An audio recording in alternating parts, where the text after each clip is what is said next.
तो आज का अपना प्रैक्टिकल रहेगा मोनोएटॉमिक एंड डाईएटॉमिक लैटिस वाइब्रेशन। इसके लिए हमें डिस्पर्जन रिलेशन,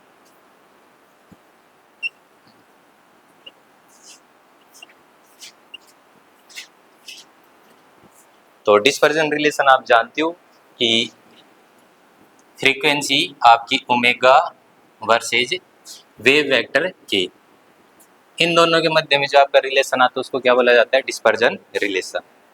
तो मोनोएटॉमिक में आपके सिंगल टाइप के एटम होते हैं,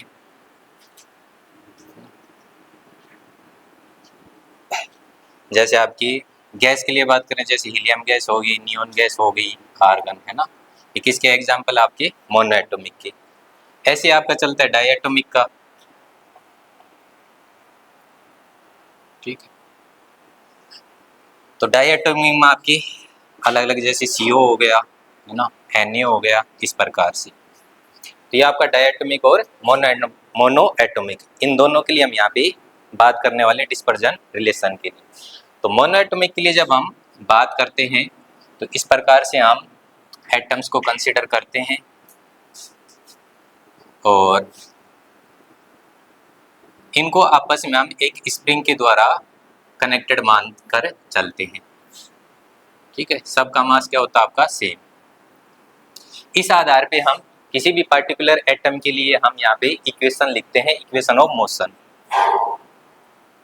और उस इक्वेशन ऑफ मोशन को सोल्व करके हम फ्रीक्वेंसी का मान कैलकुलेट करते हैं। जो फ्रीक्वेंसी का मान आपकी आफ्टर कैलकुलेशन, लंबी चौड़ी कैलकुलेशन के साथ में क्या निकल के आता है? ओमेगा इक्वल टू 2√बीटा अपॉन में m साइन k अपॉन में 2, ठीक है। इस रिलेशन के आधार पे हम यहाँ पे बात करते हैं।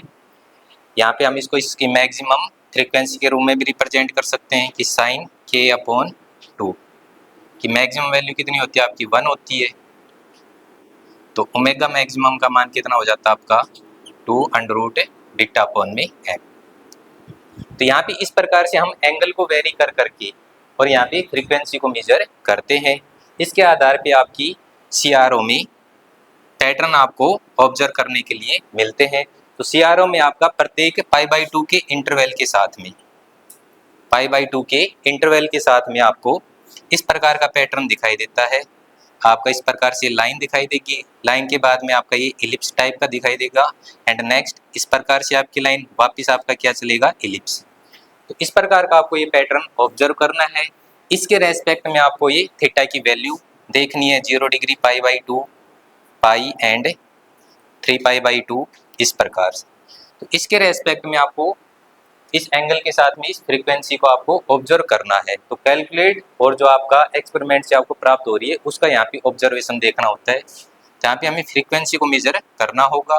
फ्रीक्वेंसी को मेजर करने के लिए जो अपने पास में ऑसिलोस्कोप रहेगा उसमें आपका नंबर दिए हुए होंगे, तो उसको हम वेरी कर करके इन पैटर्न के रेस्पेक्ट में जो भी फ्रीक्वेंसी आती है उसको वहाँ पे हम मेजर कर लेते हैं, ठीक है। सेम पैटर्न ये आपका किस में चलता है? आपका डाई एटॉमिक में चलता है। तो डाई एटॉमिक में आपका सिंगल एटम के स्थान पे 2 प्रकार के एटम आपके पास में उपलब्ध रहते हैं। तो इसी प्रकार का ये आपका कंसिडरेशन आप करके चलते हो। ये 2 प्रकार के आपके मास आपस में स्प्रिंग के थ्रू कनेक्टेड हैं, जिनमें एक का मास आप स्मॉल m लेते हो, दूसरे का आप कैपिटल M मान सकते हो, या M1 और M2 कंसिडर कर सकते हो, जिसमें आपका M2 ग्रेटर देन है आपका M1 से। तो इसमें भी इसी प्रकार से आप इक्वेशन ऑफ मोशन लिखते हो और इसके रेस्पेक्ट में आप वापस डिस्पर्जन रिलेशन निकालते हो। तो कुछ इस प्रकार का आपका निकल के आता है, ओमेगा इक्वल टू या omega square equal to beta M1 plus M2 upon में M1 M2 and plus minus under root के साथ में आपका यहाँ पे आपका beta and M1 plus M2, M1 M2 का whole square plus 4 sine square KA upon में M1 M2। तो कुछ इस प्रकार का आपका वहाँ पे रिलेशन निकल के आता है। तो इसके रेस्पेक्ट में आपको ओमेगा की दो वैल्यू प्राप्त होती है, प्लस और माइनस। इसके आधार पे आपकी यहाँ पे हम दो प्रकार की ब्रांच डिफाइन करते हैं कि ओमेगा प्लस, यदि हम प्लस साइन कंसीडर करते हैं तो ये आपकी बताता है ऑप्टिकल ब्रांच को, और यदि आप कंसीडर करते हो ओमेगा माइनस तो ये आपकी बताता है एकॉस्टिक ब्रांच को। तो इस प्रकार से हमें ये दो प्रकार की आपकी ब्रांच मिलती है, लो फ्रीक्वेंसी पे आपकी एकॉस्टिक की और हाई फ्रीक्वेंसी पे आपकी ऑप्टिकल की। एकॉस्टिक की आपकी नॉर्मली साउंड वेव से रिलेटेड होती है, ऑप्टिकल की आपकी लाइट वेव से रिलेटेड होती है। इन दोनों के मध्य में जो आपकी फ्रीक्वेंसी की वैल्यू आती है वो किसी भी ब्रांच से रिलेटेड नहीं होती है, इसलिए डाईएटॉमिक लैटिस में आपको दोनों के मध्य में एक बैंड गैप भी दिखाई देता है। तो कुछ इस प्रकार से इसका डिस्पर्जन करा हुआ आपको प्राप्त होता है। यहाँ पे आपका ए प्लस के ए अपॉन में 2 और यहाँ पे माइनस का के अपॉन में 2। तो इस प्रकार से ये एंड कुछ ये इस प्रकार का। तो यहाँ पे ये वाली जो ब्रांच है ये आपकी ऑप्टिकल ब्रांच होती है और यहाँ पे ये वाली आपकी अकोस्टिक ब्रांच होती है। इन दोनों के मध्य में जो आपका ये गैप दिखाई दे रहा है इसको बैंड गैप बोला जाता है, अर्थात ये आपका फॉरबिडन रीजन होता है। अर्थात इस फ्रीक्वेंसी के रेस्पेक्ट में जो आपकी लेटिस है उसमें किसी भी प्रकार का कोई वाइब्रेशन क्रिएट नहीं होता है। वाइब्रेशन केवल किसके कारण होगा, इस पार्टिकुलर फ्रीक्वेंसी रेंज के लिए और इस पार्टिकुलर फ्रीक्वेंसी रेंज के लिए। बीच वाली जो फ्रीक्वेंसी है उसके लिए किसी भी प्रकार का यहाँ पे वाइब्रेशन क्रिएट नहीं होता है। तो ये है, वहाँ पे हमें ये इस प्रकार से इसका बैंड गैप वगैरह और फ्रीक्वेंसी कैलकुलेट करनी है, ऑप्टिकल के लिए भी और एकॉस्टिक के लिए भी। सेम आपका पैटर्न मोनोएटॉमिक में प्राप्त होता है, उसमें किसी प्रकार का आपका ये बैंड गैप पाया नहीं जाता है, उसमें आपका सीधा सिंपल स्ट्रेट कर्व प्राप्त होता है कुछ इस प्रकार से। ठीक है, तो इन दोनों में यही आपका बेसिक अंतर है जो आप पूरा थ्योरेटिकली यहाँ पे देखते हो, इसी को हमें प्रैक्टिकल से वेरीफाई करना होता है कि मोनोएटॉमिक में कोई बैंड गैप नहीं होता है, लेकिन डाईएटॉमिक में आपकी दो ब्रांच होने के कारण दोनों के बीच में आपका क्या होता है, बैंड गैप। ठीक है, तो देखो भाई ये अपना लेटिस डायनेमिक्स के लिए है मोनोएटॉमिक और डाईएटॉमिक का। अभी इसको हमने मोनोएटॉमिक के ऊपर सेट कर रखा है। ये जो तीन आपके दे रखे हैं ये एम्पलीट्यूड को सेट करने के लिए है। ठीक है, ये फ्रीक्वेंसी के मेजरमेंट के लिए है। यहाँ पे आपका यदि इसको ऊपर तक करते हो तो ये लो फ्रीक्वेंसी अर्थात 1 से लेके 10 किलो हर्ट्ज तक मेजर करेगा, नीचे ही आपका 10 से लेके और 100 किलो हर्ट्ज तक मेजर करेगा। तो अभी इसको हमने कितने के ऊपर सेट कर रखा है, ऊपर की तरफ।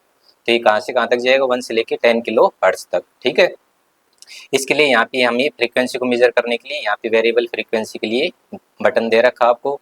इसमें आप देख सकते हो टोटल कितने हैं, 100 आपके डिवीजन है, जिसमें आपका एक डिवीजन या 100 डिवीजन वो किसके बराबर है, आपकी 1 किलो हर्ट्ज के बराबर है। ठीक है, तो इसके रेस्पेक्ट में हम यहाँ से फ्रीक्वेंसी को मेजर कर लेते हैं। अब दूसरा अपने पास में जो एपरेटस है वो कौन सा, आपका CRO का है। ठीक है, कैथोड रे ऑसिलोस्कोप। तो इसमें आपके पास में ये दो चैनल दे रखे हैं, एक्स चैनल है और दूसरा आपका वाई चैनल है। इनके वोल्टेज के लिए दे रखा है और ये आपका टाइम के लिए है। ठीक है, अब इसकी एक्स प्लेट है, उस एक्स प्लेट को हमने किससे कनेक्ट कर दिया, यहाँ पे एक्स प्लेट से, और वाई प्लेट को किससे कर दिया है, वाई से, और दोनों का जो कॉमन टर्मिनल था उसको क्या कर दिया है, ग्राउंडेड कर दिया है। ठीक है, अब यहाँ पे हमें क्या करना है, इस फ्रीक्वेंसी को वेरी करते हुए जो पैटर्न हमने वहाँ पे देखा तो वो पैटर्न यहाँ पे हमें ऑब्जर्व करना है और उस पैटर्न के रेस्पेक्ट में हमें क्या देखनी है, फ्रीक्वेंसी को मेजर करना है। ठीक है, तो यहाँ से अभी आपको ये डॉट दिखाई दे रहा है, तो जैसे इस फ्रीक्वेंसी को हम धीरे धीरे वेरी करते हैं तो यहाँ पे आप देख सकते हो ये स्ट्रेट लाइन आपको प्राप्त हो जाती है। स्ट्रेट लाइन कैसे, आपकी इस प्रकार से स्ट्रेट लाइन आपको प्राप्त हो रही है। इसके रेस्पेक्ट में हम ये फ्रीक्वेंसी यहाँ से नोट डाउन कर लेते हैं। ठीक है, तो लगभग आपकी 50 हर्ट्ज के आसपास फ्रीक्वेंसी आपको ये प्राप्त हो रही है।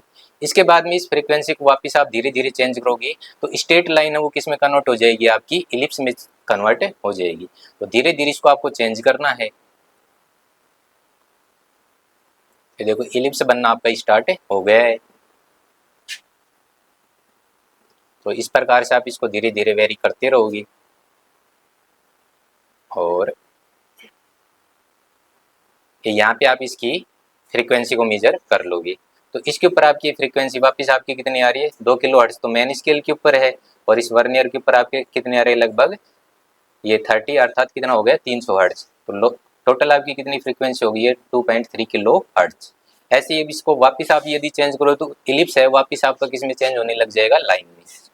तो धीरे धीरे यदि आप इसको चेंज करते हो तो इलिप्स वापस अपनी शेप को चेंज करेगा और ये इस प्रकार से। तो यहाँ पे आप ये देख सकते हो कि थोड़ा और यदि आप इसको करोगे तो ये देखो ये आपकी वापस क्या प्राप्त होगी, ये स्ट्रेट लाइन प्राप्त होगी। लेकिन अब ये कौन से प्लेन में प्राप्त हो रही है, इस वाले प्लेन में। पहले इस प्रकार से थी, अब कैसी हो रही है, इस प्रकार से प्राप्त हो रही है। तो यहाँ पे आपकी फ्रीक्वेंसी कितनी आ रही है, लगभग आपकी 6.8 किलो हर्ट्ज के आसपास आपको प्राप्त हो रही है। ठीक है, अब वापिस इसको चेंज करोगे तो वापिस वही आपको इलिप्स वाली शेप प्राप्त होगी। तो आपका इलिप्स हो गया है। यहाँ पे आप वापिस रीडिंग को नोट डाउन कर लोगे तो ये आपकी कितनी होगी, है 9 किलो हर्ट्ज। इसके बाद में वापिस इसको चेंज करोगी तो जो इनिशियल पोजीशन हमने स्टार्ट की थी वो पोजीशन आपको प्राप्त हो जाएगी। तो यहाँ पे ये फ्रीक्वेंसी कंप्लीट हो चुकी है। तो इसके लिए फिर क्या करेंगे, हम इसको नीचे वाले पोर्ट के ऊपर कर देंगे स्विच को। इस नीचे वाले के ऊपर हम यदि करते हैं, इसको वापिस 0 से स्टार्ट करेंगे तो 9 किलो हर्ट्ज तक फ्रीक्वेंसी हो गई थी आपकी।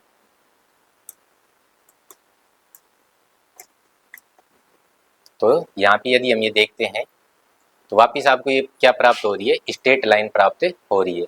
और ये लगभग कितने पे प्राप्त हो रही है, आपकी 10 किलो हर्ट्ज के ऊपर, क्योंकि कहाँ पे सेट आपका नीचे की तरफ। नीचे की तरफ मिनिमम फ्रीक्वेंसी आपकी कितनी है, 10 किलो हर्ट्ज। अब इसको चेंज करेंगे हम तो वापिस इसका इलिप्स बनाएंगे तो ये आपका लगभग इलिप्स हो जाएगा। ये रीडिंग नोट डाउन कर लेंगे, वापिस चेंज करेंगे तो वापिस ये स्ट्रेट लाइन बन जाएगी। एंड इसी प्रकार से आपका पैटर्न चलता रहेगा, एलिप्स और उसके बाद में वापस स्ट्रेट लाइन। ठीक है, और सेम आपको फिर किसके लिए करना होता है, ये डाई एटॉमिक मोड के लिए। तो डाई एटॉमिक के लिए केवल कितना चेंज करना है, मोनो एटॉमिक के स्थान पे इसको किस में कर देते हैं हम, डाई एटॉमिक में। तो डाई एटॉमिक में आपका क्या होगा, इनिशियली आपका इलिप्स और स्ट्रेट लाइन बनेंगी और बीच में जाके इलिप्स और स्ट्रेट लाइन सब कुछ क्या हो जाएंगे, गायब हो जाएंगे, क्योंकि वो उसके कॉरेस्पॉन्डिंग आपका क्या रहेगा, बैंड गैप रहेगा। बैंड गैप के बाद में वापस आपका ये पैटर्न बनना स्टार्ट होगा। तो फिर कौन सी ब्रांच के लिए आता है, फिर आपका ऑप्टिकल ब्रांच के लिए। ठीक है।